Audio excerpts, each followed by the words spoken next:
Hello guys, welcome back to my YouTube channel. दोस्तों आज मैं आप लोगों को एक और डिज़ाइन लेके आया हूँ और वो मैं खुद बना के दिखाऊंगा, मेकिंग करके, यानी कि मैं बना के दिखाऊंगा आप लोगों को। और मैं दोस्तों आप लोगों के लिए गाइस, आप लोगों के लिए मैं एक क्लास ओपन किया हूँ। हर फ्राइडे को आप लोगों को एक वीडियो मिलेगा क्लास के लिए।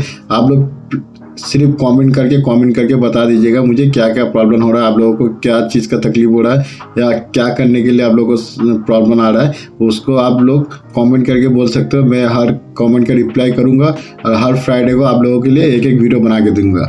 देखिए दोस्तों, आप आ जाइए, मैं कैसे काम कर रहा हूँ, मैं कैसे बना रहा हूँ, वो आप लोगों के सामने मैं दिखाऊँगा।